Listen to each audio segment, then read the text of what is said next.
Hello science fans, and welcome to SHE-ensya. Why do we go hungry? Why do we even get bored? Why did we evolve to have religion? Why is makeup part of human culture? Why are babies so cute? Why do we think that aliens exist? Why do we ask questions? The SHE-ensya Why series will dissect some of our most head-scratching why questions, teasing out the scientific principles from historical records, conspiracy theories, and mass media. Join us in today's episode that asks the question, why tattoos? It's the 21st century, and tattoos are becoming more commonplace. In fact, 47% of millennials have tattoos, in comparison to 36% of Generation Xers and 13% of baby boomers.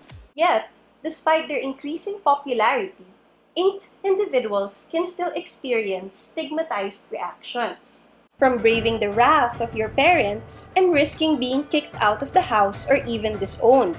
And it can even hurt your employment prospects in various sectors. Sa inyo, art yung tattoo.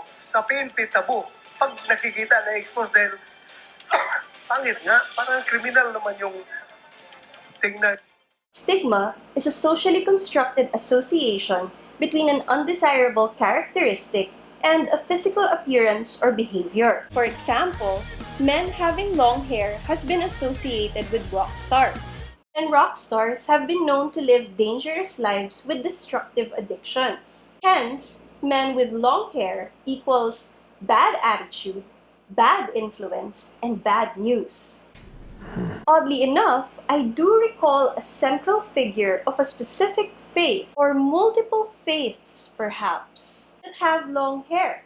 But that didn't stop them from doing good and being a positive influence to others, didn't it? But I digress. Having long hair for men and tattoos for basically everyone is what we call controllable stigma, because you choose to suffer the consequences of an action that wasn't really forced onto you. In the Philippines, the stigma around tattoos are linked to how criminal gangs often get inked to mark their loyalty to a particular group. This type of behavior continues on even as criminals become imprisoned and can sometimes even be heightened during incarceration. But what people tend to forget is that tattoos have been part of the human culture for thousands of years, and they do not necessarily symbolize something violent or negative. Humans have marked their bodies with tattoos for thousands of years. These permanent designs, sometimes plain, sometimes elaborate, but always personal, have served as amulets, status symbols, declarations of love, signs of religious beliefs, and adornments for the rich, the holy, or the doomed. The earliest known tattoos belong to the Iceman, who was discovered in 1991 between the Italian and Austrian borders. His tattoo patterns date to around 5,200 years old, and it is believed that they may have been applied to alleviate joint pain and were therefore essentially therapeutic. 3,000-year-old Egyptian mummies also possessed tattoos believed to provide divine protection for men in war and for women in childbirth. And within the rich culture of the Filipino people, when the Spaniards first arrived in the Visayan Islands in 1521, they first called us the Pintados, the painted people. For men, tattoos symbolize bravery and success in battle. In women, they enhance beauty, symbolize wisdom, and the connection to the divine. In the Cordilleras lives the oldest mambabatok or traditional Kalinga tattooist, and she is known as Apo Wangod. She has been tattooing headhunters and women of her tribe in Butbut, Buscalan, Kalinga since she was 15 years old, and now she's believed to be more than 100. The Philippine National Commission for Culture and the Arts conferred on Wangod the prestigious Dangal ng Haraya Award in 2018. She was nominated for the National Living Treasures Award in 2017. Apo Wangod's contribution to culture and the arts is recognized in the Philippines and beyond. It's ironic how a condemning piece of material made its rounds on social media recently. It seems that there is always room for debate when it comes to matters of religion, culture, and the arts. But what does science have to say? Artists create tattoos by injecting ink into a person's skin. To do this, they use an electrically powered tattoo machine that moves a needle up and down to puncture the skin between 50 and 3,000 times per minute. The needle penetrates the skin by about a millimeter and deposits a drop of insoluble ink into the skin with each puncture. The tattoo machine has remained relatively unchanged since it was invented by Samuel O'Reilly in the late 1800s. O'Reilly based his design on the autographic printer, an engraving machine invented by Thomas Edison. Thomas Edison's electric pen, part of a complete outfit for duplicating handwritten documents and drawings, was the first relatively safe electric motor-driven office appliance produced and sold in the United States. Edison created the printer to engrave hard surfaces. O'Reilly modified Edison's machine by changing the tube system and modifying its rotary-driven electromagnetic oscillating unit to enable the machine to drive the needle. Modern tattoo machines have several basic components: a sterilized needle, a tube system that draws the ink through the machine, an electric motor, a foot pedal similar to those in sewing machines that controls the movement of the needle. So, when you look at a person's tattoo, you're seeing the ink through the epidermis, or the outer layer of skin. The ink is actually in the dermis, which is the second layer of the skin. The organ that covers us from head to toe, otherwise known as the skin, is actually made up of 3 layers that can be further subdivided into more. The epidermis is the outermost layer of the skin, and it provides a waterproof protective wrap over the body's surface, which also serves as a barrier to infection and is made up of flattened cells that form what we call a stratified squamous epithelium. The epidermis can be further subdivided into the following layers or strata: corneum, lucidum, which is only found in the palms of the hands and bottoms of the feet, granulosum, spinosum, and basal. Cells that make up the outer layer are formed through mitosis at the basal layer. Despite this complexity, did you know that the epidermis has no blood vessels? It acquires moisture, oxygen, and nutrients through diffusion from the environment and also from the nearby dermis. It's a good thing that it's only 0.1 millimeters thick and thus allows these needed materials to pass through. But for those who want a tattoo, the ink is actually deposited in the layer beneath the epidermis, the layer called the dermis. The dermis consists of connective tissue and cushions the body from stress and strain.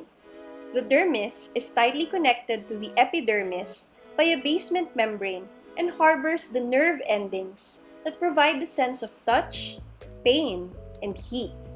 It contains the hair follicles, sweat glands, oil glands, and blood vessels.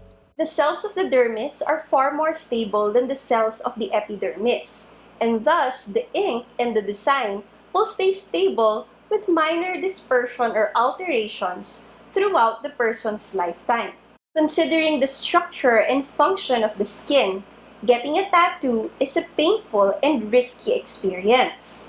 Since tattoos involve the use of needles, there is a risk of transmission of disease like hepatitis, tuberculosis, and possibly HIV. But when a tattoo artist follows the proper procedure for sterilization and sanitation, the risks for disease transmission is actually very low. In fact, according to the Centers for Disease Control and Prevention, there has not been a documented case of HIV transmission from a tattoo. But infections can still happen for new tattoos, especially without appropriate aftercare. So, how do you take care of a tattoo after you get it done? You'll come home from the artist with a bandage over your tattoo. After a couple of hours, you can remove the bandage, but make sure to ask the artist how long you have to wait before you can do this. Once the bandage comes off, you'll probably notice fluid oozing from the tattoo. This is blood and some extra ink. It's normal. With clean hands, wash the tattoo with warm water and a fragrance-free soap. Apply a petroleum ointment and leave the bandage off. Your tattoo will have a duller and cloudy appearance by day 2. This is a normal event that happens as your skin starts to heal. Scabs will also start to form. Wash your tattoo once or twice a day and apply a fragrance and alcohol-free moisturizer. When you wash, you might notice some ink running into the sink. This is just excess ink that comes up through your skin, so nothing to worry about. With proper aftercare, you can expect your tattoo to heal within 15 to 30 days. Till then, please do not do the following. Scratch or pick at the tattoo, wear tight clothing over the tattoo, or go swimming or immerse your body in water. If at any point during the healing process that you notice swelling, pain, and redness for more than 3 days, please proceed to a doctor. Some people are also allergic to the ink used during the tattooing process. So please consider doing a skin test before committing to getting inked so that you can avoid fatal repercussions. Finally, some people experience pain or a burning sensation when they undergo MRI examinations, and this is because of metallic pigments. This is because magnetic resonance imaging use magnetic and radio waves to visualize the insides of our bodies, which then activates metals present in your body, including your skin. So, if you want to risk getting a tattoo, make sure to go to a licensed and trusted tattoo artist, as they could lose their accreditation if they use non-FDA approved ink and if they don't follow proper sanitation procedures. And so, science has spoken. Getting a tattoo from a professional and sterile environment is a low-risk procedure that allows a unique form of self-expression that connects you to a 1,000-year-old tradition across warriors, royalty, holy men, and women. In the Philippines, you risk experiencing negative stigma and also even lose job opportunities from more conservative organizations. But take note that getting a tattoo is something permanent, and it'll cost you hundreds and thousands of pesos in order to have it removed if you change your mind. So, if you think you want to get inked, please make sure to think it over, consider the meaning of the design that you want to put onto your skin, and if you're ready to face the consequences, both biological and social. Thank you very much for joining us in today's episode of SHE-ensya's Y series. I hope you were able to learn something from our short video on the history and science behind tattoos. If you did, I hope you can give this video a thumbs up and also consider following our channel. If you have any comments, questions, or suggestions, please don't hesitate to message me, your resident Filipina scientist, in the comments section below. Thank you very much, and see you around!